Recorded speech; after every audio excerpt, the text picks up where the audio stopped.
ကဲမိတ်ဆွေများအားလုံးပဲမင်္ဂလာပါကျွန်တော်ဒီနေ့မှာတော့မိတ်ဆွေတို့ကို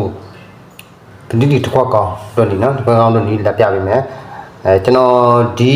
တွက်နည်းကိုကျွန်တော်ရဲ့ဟိုဘာကတတိတင်တဲ့တွက်နည်းမှာလည်းကျွန်တော်တင်ပေးထားပြီးပါပြီကျွန်တော်ဒီဘက် channel တွေကကျွန်တော်ရဲ့မိတ်ဆွေတွေဒါသိရအောင်လို့ကျွန်တော်ဒီနေ့သိလို့ရှိရင်ကြိုက်နေတဲ့လို့ရှိရင်ထိုးလို့ရအောင်လို့ကျွန်တော်ဒီဘက်မှာဒီမှာတစ်ပိုင်းတော့ညှဖို့ပေးတာနော်ဒါပေမဲ့တွက်နည်းကိုကြိုက်နေတဲ့မှာထိုးမကြိုက်တဲ့မထိုးနဲ့ဘယ်သူမှကျွန်တော်ထိုးပါလို့မပြောကိုကြိုက်မှကိုကျွန်တော်တွက်နည်းပြပေးရုံပဲတွက်နည်းပြပေးမယ်ချဲကနန်းလေးတွေကျွန်တော်ထုတ်ပြပေးမယ်မိတ်ဆွေတို့ကထိုးကျွန်တော်ကမိတ်ဆွေတို့ကိုနော်တစ်ပတ်တနာနေပြီးတော့အထောက်ခုဖြစ်အောင်ကျွန်တော်ကလုပ်ပေးတာနော်ကျွန်တော်ရောင်းစားတာလည်းမဟုတ်ဘူးဘယ်သူမှလည်းကျွန်တော်ချဲကနန်းနဲ့မရောင်းစားဘူးနော်မမလည်းမရှိဘူးကျွန်တော်ဒီမှာဘာမှမရှိဘူးကျွန်တော်စေတနာသုံးသပ်နေလာပေးတာအဲကြောင့်ကျွန်တော်ရဲ့မိတ်ဆွေတို့ကကြိုက်နေတဲ့မှာယူထိုးမကြိုက်တဲ့ယူထိုးနဲ့နော်တကယ်တော့နေ့ဖြစ်တဲ့ဆိုရင်တွက်နည်းတွေချက်ကန်တွက်နည်းလေးတွေကိုလိုချင်တယ်ကြည့်ချင်တယ်ဆိုတော့ကျွန်တော်ရဲ့ channel လေးကို like and subscribe ဆိုတဲ့နေရာစာတန်းလေးကိုနှိပ်ပေးတာအောက်ကလက်မလေးထောင်းပေးတာကျွန်တော်ကိုမိတ်ဆွေတို့ကအားပေးတယ်ဆိုလို့ရှိရင်ကျွန်တော်ရဲ့ channel တွေကပိတ်သက်တွေကအားပေးတယ်ဆိုရင်လက်မလေးထောင်းပြီး comment မှာကျွန်တော်မိတ်ဆက်စကားလေးရေးပေးနော်ဒါပဲကျွန်တော်လိုချင်တယ် channel ဘာမှမလိုချင်ဘူးအဲ့တော့မိတ်ဆွေတို့ကိုဒီနေ့ကတဲတစ်ခွက်ကောင်းလာပြပြီနော်တဲတစ်ခွက်ကောင်းပြပြီလက်ပြပေးမယ်မိတ်ဆွေတို့ဒါကိုထိုးမယ် break နဲ့ပတ်သက်ပြီးတော့ကဏ္ဍလေးတွေပါမယ်ကျွန်တော်မိတ်ဆွေလိုချင်တယ်ဆိုယူလို့ရအောင်ထည့်ပြီးလိမ့်မယ်နော်ဒါပေမဲ့တဲတစ်ခွက်ကောင်းနော်လိုချင်ယူတော့ okay အဲ့ဒါဆိုကျွန်တော်ကြည့်ကြအောင်နော်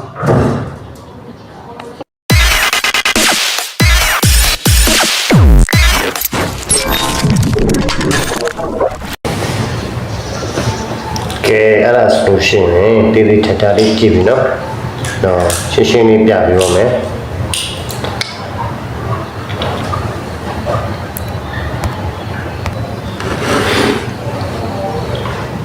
တယ်လို့ဆိုတော့ကျွန်တော်တို့3ခုနှစ်ကတော့မှာနော်3ခုနှစ်မှာအချက်လေးဖြတ်ပေးထားရနော်မိတ်ဆွေများကိုရှင်းအောင်ပြပြရဖြစ်ပါတယ်အချက်လေးဖြတ်ပေးထားရနော်ကဲအဲ့ဒါဆိုရှင်မနေ့ကတော့တွက်နေရတော့မတူးနော်ဒီနေ့တွက်နေရ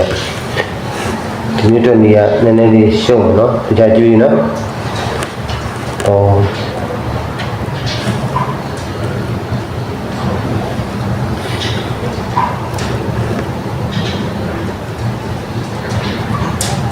ဟုတ်ပြီနော်3ရဲ့2ရဲ့4ရဲ့ပေါင်း3ရဲ့2ရဲ့4ရဲ့ပေါင်းရင်လည်းကျွန်တော်ဘာရရှိလဲ9ဆိုရမယ်နော်9ဆိုလို့ရမယ်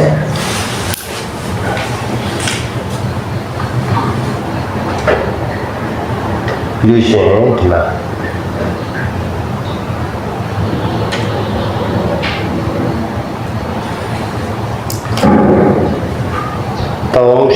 ရှေ့အောင်ခြင်းကဘာရရှိလဲ9ဆိုလို့ရရှိနော်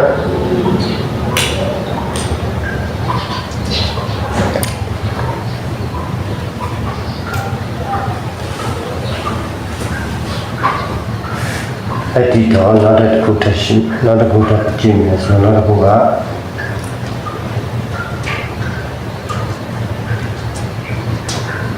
နေရ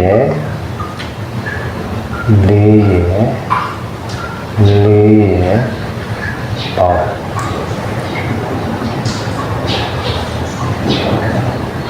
ပေါင်းခြင်းဘာရရှိလဲ3ညဆိုကြနော်သိချာကြည့်ပြီးနည်းနည်းရှင်းမယ်နော်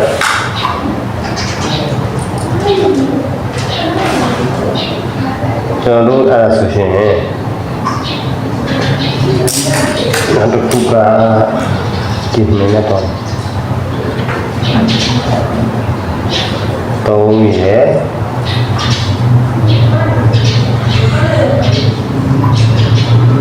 2ရဲ့နော်အဲ့ဒါပါမင်းနဲ့ဆွဲ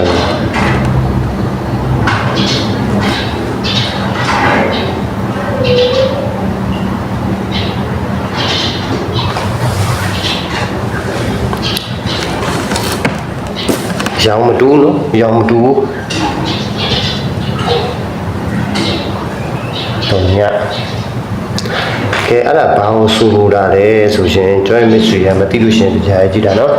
ဒီမှာပေါင်းချင်း9နော်ဒီမှာပေါင်းချင်း9ဒီမှာပေါင်းချင်း3ညဒီမှာပေါင်းချင်း3ည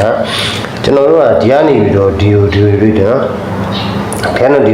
ရွေးတော့ဒီမှာနောက်ပိတ်က9ဆိုပြီးတော့မှ3ညဆိုလည်းရရနော်နောက်ပိတ်က9တူမှဘောက3ညတော့တစ်ဖြစ်မှာနော်3 2 5ပေါင်းချင်းဘောက3ညတစ်ဖြစ်မှာနော်ဒီမှာလည်း9ဖြစ်တာနော်ဒီမှာ9ဖြစ်တာအတွက်ကြောင့်ကျွန်တော်ဒီ3လုံးပေါင်းရင်အောက်က10ဖြစ်မှာကျွန်တော်တို့ဒီမှာ9ဖြစ်မှာနော်ကဲအဲ့ဒါကြောင့်မို့10ထိပ်5ပိတ်နော်10ထိပ်5ပိတ်ဆိုရရှိပါတယ်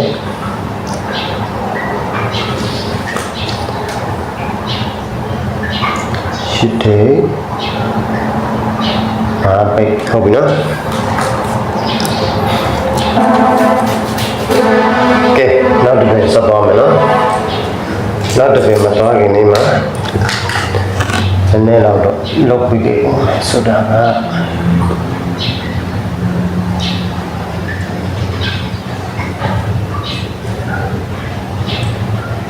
ဒီနေ့ကိုကြောင်မှုတွေဖြစ်တော့နော်ဒီမူလေးနော်ဟုတ်ပြီနော်ဒီမှာ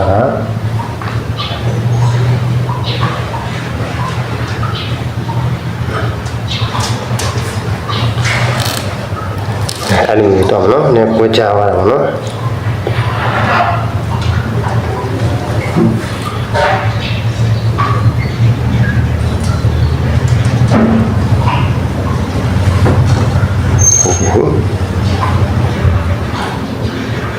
ဒီရက်တက်ကြောနော်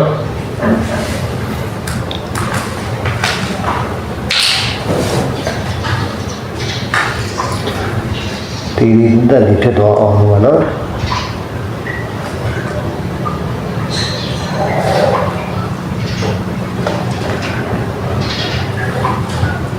ဒီတက်ရှင်းရှင်းလေးဆိုတော့ကျွန်တော် mystery ရပို့ပြီးတော့ရှင်းရှင်းလေးဖြစ်ပြီးတော့တည်ရနော်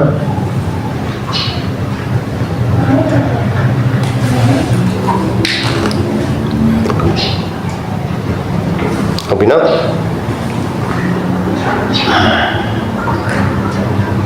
ကဲအဲ့မှာတကြောပြီးပါ යි နော်တကြောပြီးတော့ကျွန်တော်တို့ဒီမှာရှေ့ရမှာ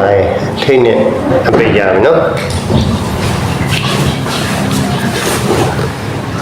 ကဲနောက်တော့ဆက်သွားမယ်နောက်တော့ဆက်သွားမယ်အတန်နည်းနည်းတိုးမယ်နော်ဒါပြောတော့ဖုံးတဲ့လူငယ်နည်းနည်းလေးကွာတော့နော်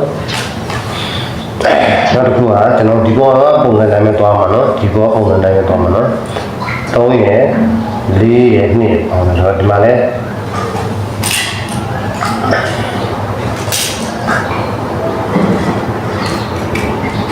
ဒီမှာလဲ3ရယ်6ရယ်4ရယ်ပေါင်းနော်ပေါင်းခြင်းကအရာ3ဆိုရမယ်နော်ပြီးရင်မတပင်ကျော်ရနော်မတပင်ကျော်ရဲ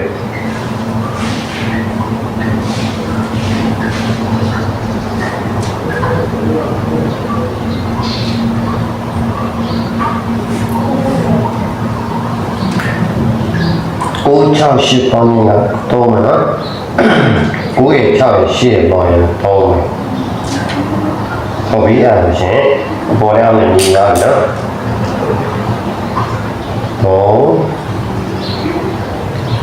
ညီပါနော်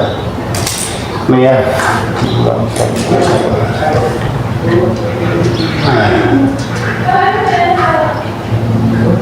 ဒီမင်းရောဆိုမိုင်နော်ဒီအောင်တင်စု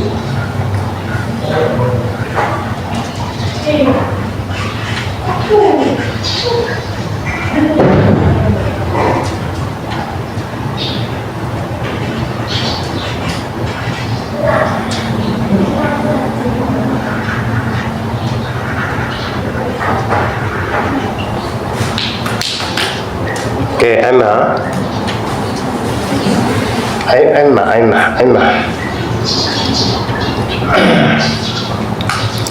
ပေါ်မှာလည်း3ဖြစ်လို့အောက်မှာလည်း3ဖြစ်သွားပြီနော်ကဲအဲ့တော့နောက်တစ်ပင်ကဘာဖြစ်မလဲ နောက်ဆက်သွားမယ်ဒီဘောလုံးကတော့မယ်နော်2 4 4ဒီတောက်ကရင်သွားရဒီတော့သွားပြီးတော့မှဒီလေကောင်ဝင်နေမယ်လေကောင်ဝင်ပြီးတော့မှဒီဘေးကိုထွက်လိုက်ပြီးအဲ့ဒီတော့ပေါ့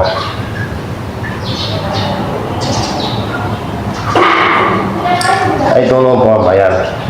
ရှိရမယ်နော်ဘာလဲဆောဘာလဲဒီပင်ကြောင်းမယ်လေကောင်းဝင်မယ်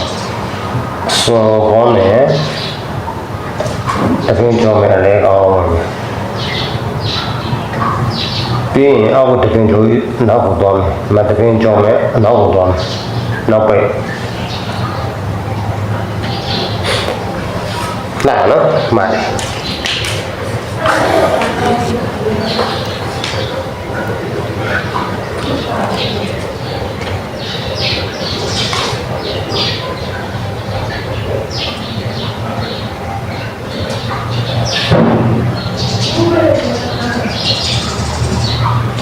ကျွန်တော်ရှင်းအောင်လို့တခြားပြပေးနေနော်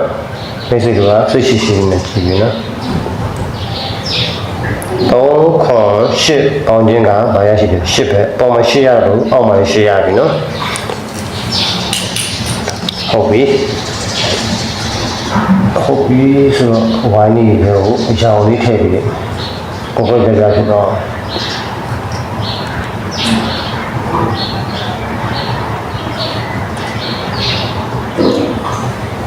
ကိုယ်ကိုယ်တက်ပြဖြစ်တော့အောင်ပါဒီရောင်တော့မှန်ဒီရောင်ပုံချက်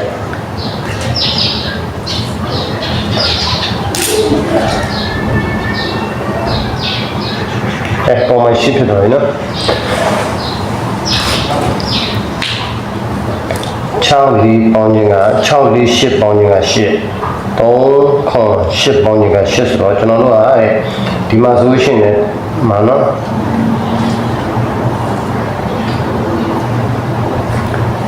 3ရယ်4ရယ်6ရယ်ပေါင်းခြင်းက3ဟုတ်ပြီနော်အဲ့တော့ကျွန်တော်တို့ဒီအောက်ကိုထားရမှာနော်6 6ပေါင်းခြင်းက8ထဲမှာ3ဖြစ်မယ်ဆိုတော့ဒီမှာ3ရရှိမယ်ဒီမှာလည်း3ရရှိသူဒီမှာလည်း3ရရှိမယ်အဲ့ဒါဆိုရှင်ကျွန်တော်8ဆိုပြီးထိရရှိတယ်နော်ဒီမှာဆိုရင်6ရယ်4ရယ်ပေါင်း8 6ရယ်4ရယ်8ရယ်ပေါင်း8 6 4 8ပေါင်း8 8ဆိုတော့အောက်မှာလည်း8ဖြစ်ပုံရတယ်ဒီမှာ3ရယ်9ရယ်ပေါင်း10ဒီတောင်းလေးမှာ8ထည့်လို့ရှိရင်ဒီမှာ8ဖြစ်ပြီ8ဖြစ်ပြီဆိုတော့ကျွန်တော်တို့က8ပိတ်ရမယ်နော်8ပိတ်ရမယ်8ထိပ်ရမယ်နော်8ထိပ်8ပိတ်ပေါ်မှာလည်း8အောက်မှာလည်း8ပြသွားနော်အဲ့ဒါဟုတ်ပြီအဲ့ဆိုရင်ကျွန်တော်ဗာရရှိတယ်ဆိုရှင်8ထိပ်ရမယ်8ပိတ်ရမယ်နော်ဟုတ်ပြီနော်ကျွန်တော်မေ့ဆွေးနေတခြားကြည့်ပြီနော်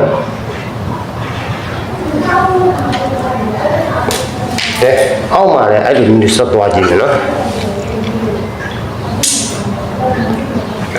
အဲ့လိုဆက်သွားမယ်ဆိုတော့ကျွန်တော်ဒီမှာပုံမှာသွားရလို့ပဲเนาะသွားအောင်ဖြစ်ပါတယ်ဒီပုံမှာသွားမယ်တူတူပဲเนาะမတူလို့မရဘူးမတူလို့ရှိရင်တနည်းမှာမတူလို့ရှိရင်ဥဒ္ဒတရည်လူချင်းတနည်းမှာเนาะ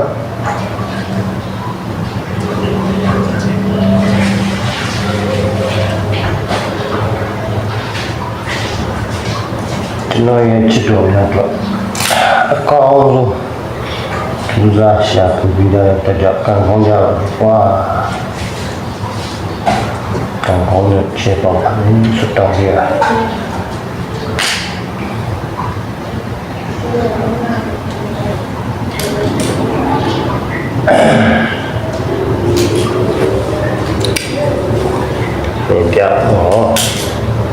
မင်းပြ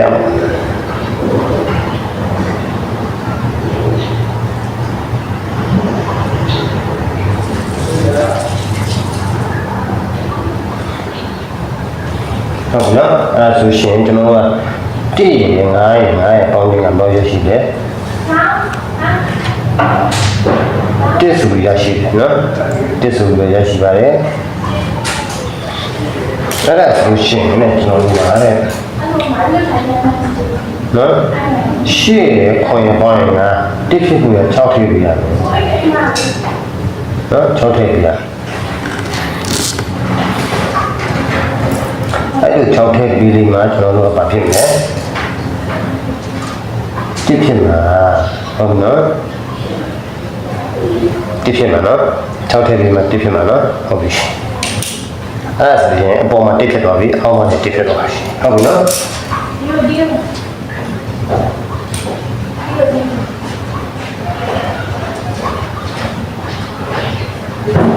မှာလည်းတစ်ဖြစ်သွားပြီဟောဒီမှာတစ်ဖြစ်သွားပြီကဲမိုင်းဒီ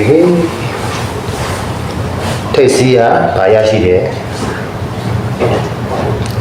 ထိတ်စီးကဘာရရှိတယ်ဆိုတော့တစ်ပြပါပြီဆိုတော့ကဲဒီမှာလည်းဒီလိုပုံစံရတော့မှာနော်ဝ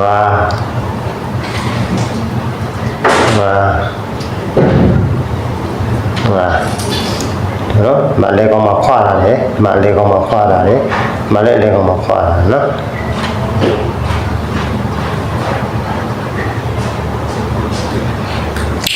အဲ့ဒီကောင်သုံးလုံးပေါင်းနေရှင်မလို့ရရှိသုံးလုံးပေါင်းရ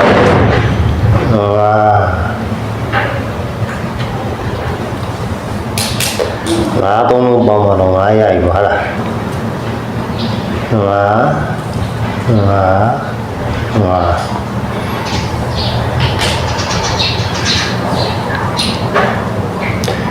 ဒီထိတ်ကကောင်ယူတာနော်ထိတ်ကောက်ကောင်ယူမယ်ဒီနေရာအဓိကကြားတဲ့ချက်လက်ပဲနော်ထိတ်ကကောင်ယူမယ်ပြီးရင်တပင်ကြော်မယ်အလေကကောင်ယူမယ်ပြီးရင်တပင်ကြော်မယ်လေကောင်ယူမယ်အမေကကောင်ယူမယ်ပြီးလို့ရှိရင်တပင်ကြော်မယ်ဒီအဆောင်ယူမယ်ပြီးရင်တပင်ကြော်မယ်ဒီအဆောင်ယူမယ်နော်ကဲအဲ့ဒါဆိုရှင်ကျွန်တော်မစ်ဆွေတွေကဘာယူမလဲဆိုလို့ရှိရင်ကျွန်တော်တို့ကတည်ရ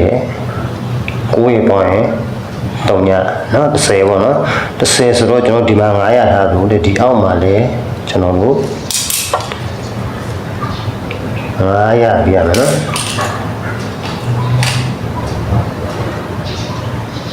အောက်မှာ900ပြရမယ်အဲ့လွယ်လေးပဲဟုတ်တယ်မှာနော်ကျွန်တော်တို့ကထည့်နေမယ်နောက်ပိတ်ကဆိုပြီးထည့်လိုက်မယ်အဲ့ဒါဆိုရှင်ဒီမှာ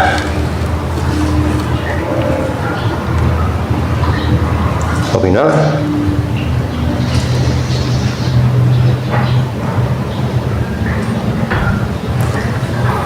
ကျွန်တော်တို့က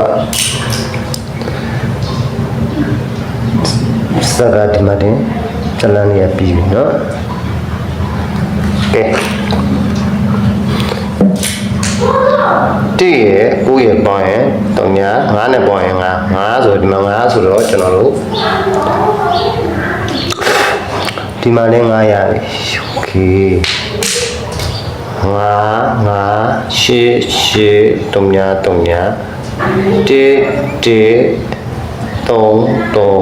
9 9ဟမ်โอเคနော်ဟုတ်နော်9 9 3 3 1 1 5 5 8 8 3 ညဟုတ်ပြီနော်ဒီမှာ8ထိပ်5ပိတ်8ထိပ်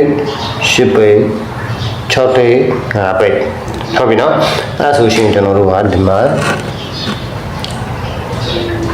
6ထိပ်5ပိတ်ရရှိတယ်နော်အဲ့ဒါဆိုရှင်ကျွန်တော်တို့ကအလဲတိုင်းရှာရမယ်ကဲအလဲတိုင်းတွေ့ရှိတာဗျအလဲတိုင်းတွေ့ရှိတာအလဲတိုင်းကိုဘယ်လိုရှာကြမလဲကျွန်တော်တော့ရှာထားပြီးပါပြီနော်အလဲတိုင်းရှာဖို့ကကျွန်တော်ပဋိတ်ကိုရှာမယ်ဟုတ်တယ်မလားပဋိတ်ကိုရှာမယ်ပဋိတ်ကိုရှာတော့ရှင်အဲ့ဒီပဋိတ်ကိုရတဲ့ဥစ္စာကိုအလဲကောင်ထည့်လိုက်ဟုတ်ပြီနော်ဒီကောင်အလဲကောင်လိုက်ထည့်ကြည့်မယ်နော်အဲ့ပဋိတ်နဲ့နော်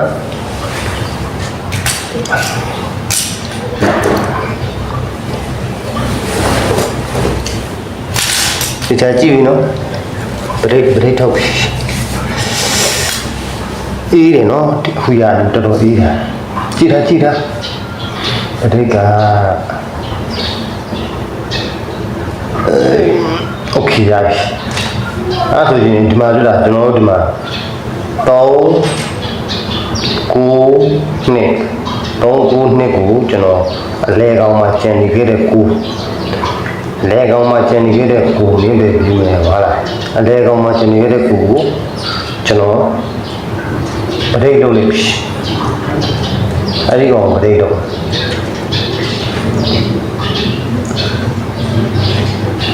နော်ဒီကောင်ပရိတ်လုပ်လိုက်ပြီနော်လဲကောင်းမှကျန်နေခဲ့တဲ့ကိုပရိတ်လုပ်လိုက်ပြီနော်လုပ်လိုက်ပြီဆိုတော့ကျွန်တော်ဗာထွက်သွားတယ်ဒီမှာအလဲကောင်းမှ6ထည့်လိမ့်မယ်တဲ့နော်ကျွန်တော်မရှိများလဲကောင်မှ6ထည့်လိမ့်လို့ရှိရင်ဒါရရှိမယ်9ဆိုတော့ကျွန်တော်တို့ရရှိပါတယ်နော်ဒီမှာ8 9 8 6 9 8 6 5ဆိုတော့ဒီမှာ9ရိနော်ဒီမှာ9ရိရရှိပါပြီဟောဒီမှာ9ရိရရှိပါတယ်ကဲအဲ့ဒါတရားယူလေးလဲဆိုရှင်ကျွန်တော်တို့ဟောဒီကအလဲကောင်ကကောင်းလေးကိုကျွန်တော်ပြည့်ပေးတာဖြစ်ပါတယ်ကဲကိုရှင်းနေနော်ဟောဒီမှာမအလဲကောင်ကဟောဒီနော်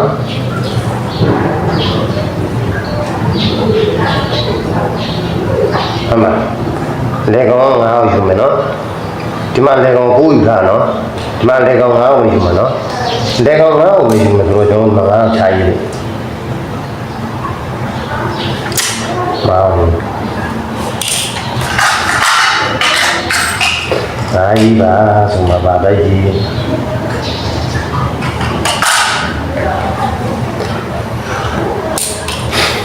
ဒီမှာငါကြီးမယ်နော်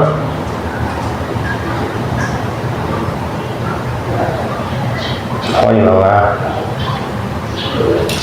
အဲ့ဒီငါးကိုကျွန်တော်ပဋိလုပ်လိုက်မယ်နော်ပဋိလုပ်မယ်ဆိုရှင်ဒီလေကောင်ထည့်ရမှာနော်ဒီမှာဆိုရှင်8ပေါင်း6ဆိုတော့ကျွန်တော်တို့ကဒါထည့်ရမှာဆိုလေကောင်မှာ9ထည့်မယ်ဟုတ်တယ်လားဟာရှည်ပါတယ်ဘယ်လိုရေးလဲ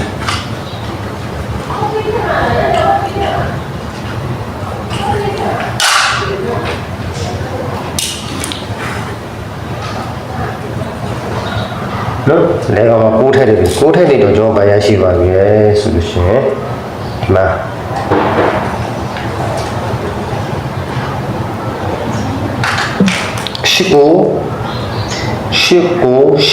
8မလား8မလားဟာရီโอเคမစ္စည်းများမိုင်းရောနော်ဒီနေ့ကကောင်းပါလေဗျာကဲအဲ့ဒါဆိုရင်ကျွန်တော်ဒီမှာအလဲကောင်ယူလဲဒီမှာအလဲကောင်ယူလဲဆိုတော့ကျွန်တော်တို့ကဒီမှာအလဲကောင်ကိုယူရမှာဖြစ်တယ်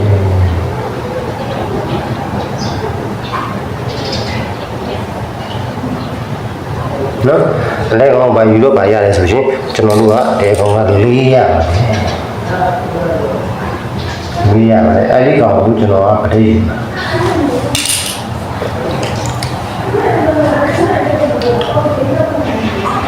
အဲ့ကောင်ပရိတ်လေးဆို4ဆိုတော့ကျွန်တော်တို့ပါရရှိမယ်ဒီလေကောင်က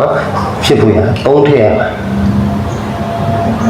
3ထည့်လို့ရှိရင်ကျွန်တော်ပါရရှိတယ်ဆိုရင်6 3 5တဲ့တကောကောတဲ့တုခိမိုင်းနော်အမမိတ်ဆွေများအမတဲ့တကောတယ်နော်တဲ့တကောတယ်နော်မိတ်ဆွေတို့ကဲโอเคတယ်နော်အဲ့မှာရှင်းလေးဖြစ်သွားပြီအကုန်လုံးပြန်ကြည့်လို့ချင်းရှုံတာပဲနော်အဲ့ဒါကိုတည်တည်ချာချာလေးကျွန်တော်ခွဲပေးတာ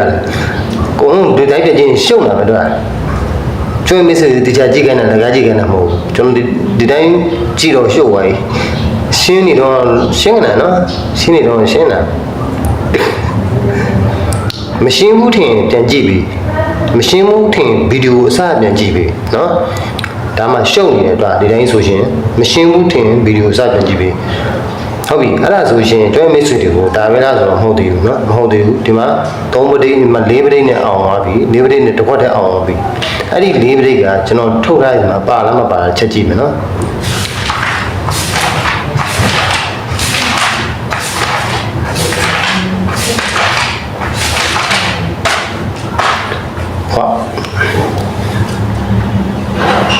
ပါတယ်ဒီမှာ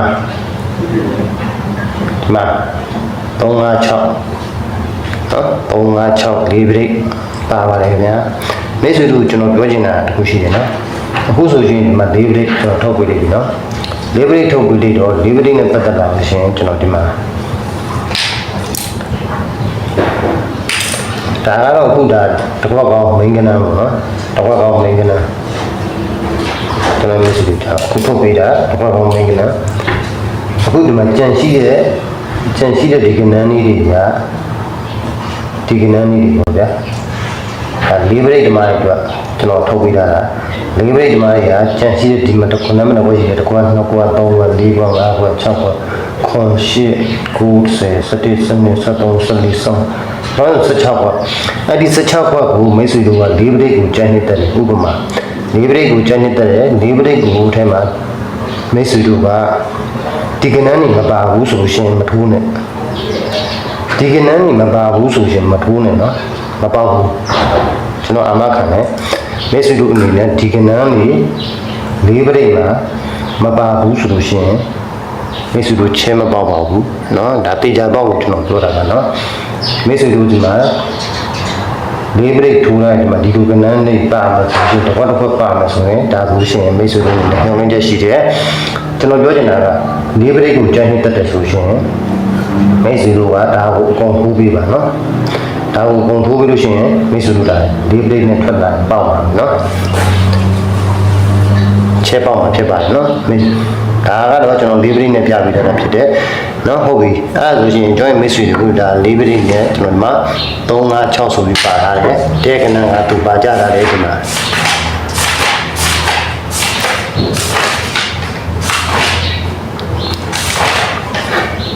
635เนาะ635တဲ့ကဏ္ဍကြတာလေเนาะကဲဟုတ်ပြီအဲ့ဒါဆိုရှင်မနေ့ကတော့ငါကျွန်တော်မိတ်ဆွေတို့ဒီမှာကဏ္ဍကြီးဟာကျွန်တော်နှစ်ကွက်ပေးရတယ်နှစ်ကွက်ပေးရတာဘာကဏ္ဍလဲဆိုရှင်ねကျွန်တော်အနေနဲ့ဒီမှာ4 2 6ရယ်ပြီးရင်4 2 4အဲ့ဒါဟိုမှာပါလာတဲ့ချက်ကြည့်မယ်เนาะ4 2 6เนาะ4 2 6တော့နှစ်ပြည့်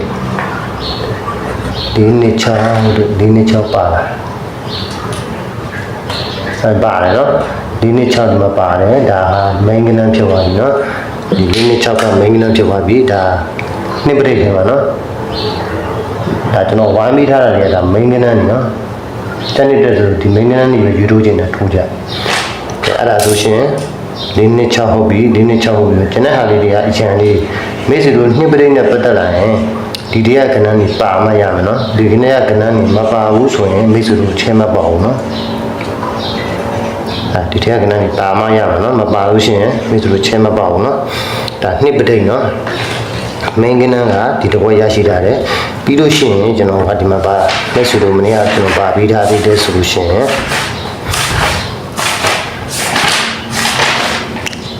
4 2 4ဆိုတော့တုံညာပဋိเนาะ4 2 4တုံညာပဋိပါလာ4 2 4ပါတယ်เนาะ4 2 4ပါတယ်အဲ့ဒါကတုံညာပရိထဲမှာဒါက main ကဏ္ဍနော်ဒါ main ကဏ္ဍဖြစ်တယ်အဲကျွန်တော်မိတ်ဆွေများဒါ main ကဏ္ဍဖြစ်တယ်တုံညာပရိထဲမှာတုံညာပရိကိုကြိုက်နေတဲ့လူတွေကတော့တုံညာပရိကိုကြိုက်နေတဲ့လူတွေကတော့ဒါ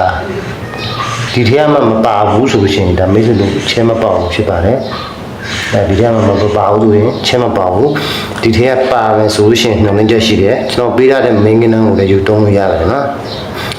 ဟုတ်ပြီအဲ့ဒါဆိုရှင်မိတ်ဆွေများကိုတခါတည်းပြတ်သားပြီးတော့အောင်မယ်နော်ဒီမှာကျွန်တော်တစ်ပရိတ်ကိုလည်းပြထားတယ်ရှစ်ပရိတ်ကိုလည်း20နဲ့ပြထားတယ်နော်အဲ့ဒါကြီးပြပြီး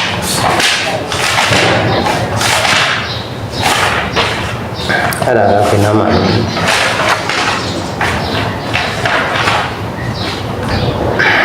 အဲ့ဒါဒီထဲမှာမဟုတ်ဘူး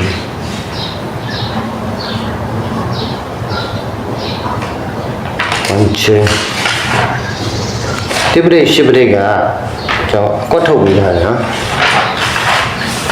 တစ်ချက်ကြည့်လေဟွာ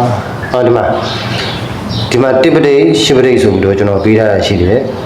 ရှေ့ရတည့်ရဘရိတ်တာဘရိတ်လိုင်းပေါ့နော်ဘရိတ်လိုင်းပေးထားတာရှိတယ်ကျွန်တော်မစ်ဆွေများဘူးနော်အဲ့တော့ကျွန်တော်မစ်ဆွေတွေတိပရိရှိပရိကိုလည်းဒီမှာကျွန်တော်ထုတ်ပေးထားသေးတယ်နော်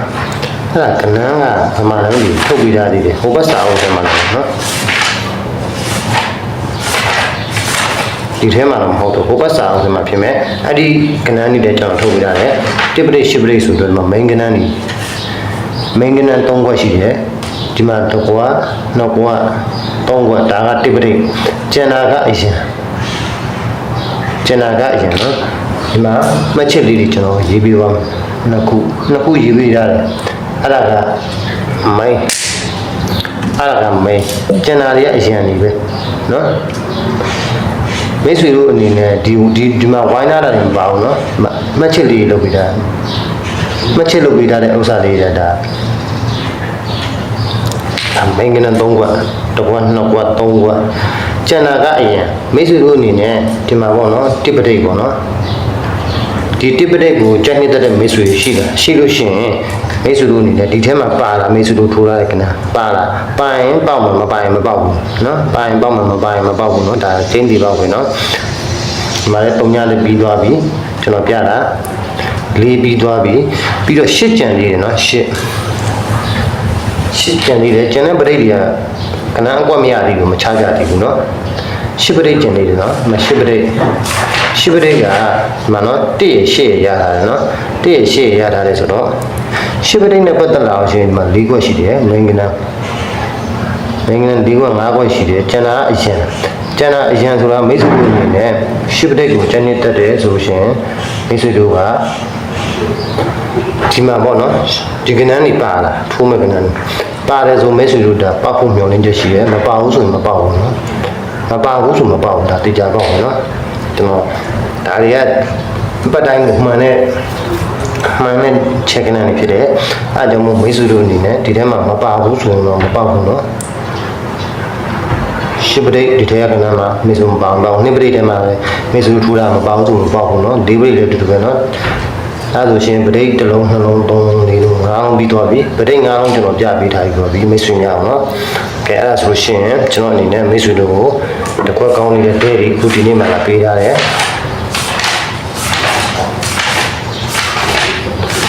နော်တစ်ခွက်ကောင်းလေးပေးရတယ်တစ်ခွက်ကောင်းပေးရတယ်တဲ့နော်ဒီမှာ635 channel တက်တယ်ဆိုယူတော့ဒါကတော့တဲကနန်းကျွန်တော်တို့ main တင်ကနန်းပေါ့နော် main တင်ကနန်းတစ်ခွက်ရရှိပါတယ်လေးပရိတ်နဲ့နော်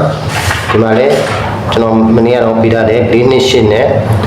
426နဲ့နော်အဲ့ဒါလည်း main ကွက်2ကွက်ဖြစ်သွားတယ်ပေါ့နော်ကျွန်တော်မိတ်ဆွေတွေဒါကိုလည်းသုံးလို့ရပါတယ်နော်ဒါ main ကွက်ဖြစ်ပြီ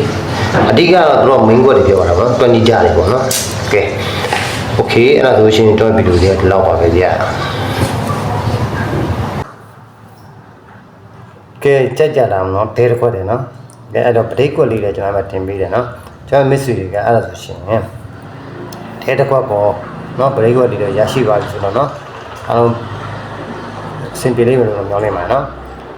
နောက်နေ့တွေမှာကျွန်တော်ဗီဒီယိုလေးပုံမှန်တင်ပေးသွားမှာမဟုတ်လို့ဒီ channel လေးကိုတိုင်းနေလိုက်ဆော့ခိုင်းနေပြီနော်ကျွန်တော်ဗီဒီယိုလေးတွေချန်နေတဲ့ဆိုရှင်မစ်ဆွေတို့ကလက်မလေးတောင်းမယ် comment လေးမှာကျွန်တော်ကိုမိတ်ဆက်စကားရေးပေးမယ်နော်ကဲအဲ့ဒါဆိုရှင်မစ်ဆွေတို့အနေနဲ့ဒါနောက်ကို20ကောင်းလေးနဲ့ဒါတော့မဖြစ်ပါဘူးเนาะ20ကောင်းလေးတွေကိုကျွန်တော်မျှဝေပေးမှာဖြစ်ပါတယ်ဗျာเนาะကဲအားလုံးပဲဗီဒီယိုကိုအစားဆုံးကြည့်ရှုခဲ့ပြီးတော့အထူးပဲကျေးဇူးတင်ရှိပါတယ်ဗျာเนาะ